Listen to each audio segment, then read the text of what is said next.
The lady, whose resolution had given way to terror the moment she had quitted Manfred, continued her flight to the bottom of the principal staircase. There she stopped, not knowing whither to direct her steps, nor how to escape from the impetuosity of the prince. The gates of the castle, she knew, were locked, and the guards placed in the court. Should she, as her heart prompted her, go and prepare Hippolyta for the cruel destiny that awaited her, she did not doubt but Manfred would seek her there, and that his violence would incite him to double the injury he meditated, without leaving room for them to avoid the impetuosity of his passions. Delay might give him time to reflect on the horrid measures he had conceived, or produce some circumstance in her favor, if she could, for the night, at least, avoid his odious purpose. Yet where conceal herself?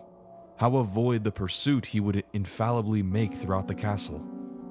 As these thoughts passed rapidly through her mind, she recollected a subterraneous passage which led from the vaults of the castle to the church of St. Nicholas. Could she reach the altar before she was overtaken?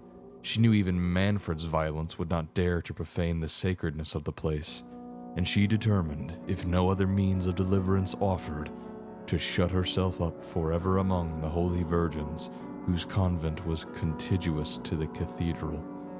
In this resolution, she seized a lamp that burned at the foot of the staircase and hurried towards the secret passage. And that was an excerpt from the 1764 novel The Castle of Otranto. Written by Horace Walpole in 1764, it is largely regarded as the first piece of Gothic horror fiction to ever be written. How about that? The story follows a man named Manfred, who is the original lord of the Castle of Otranto, and after his son, who was supposed to marry a princess, dies in a tragic accident just before his big wedding day, Manfred begins a desperate attempt to marry Isabella, who was the princess that his son was originally going to marry, in order to secure his family's legacy as rulers of the castle. I'm not quite done with Castle of Otranto, but I'll tell you this.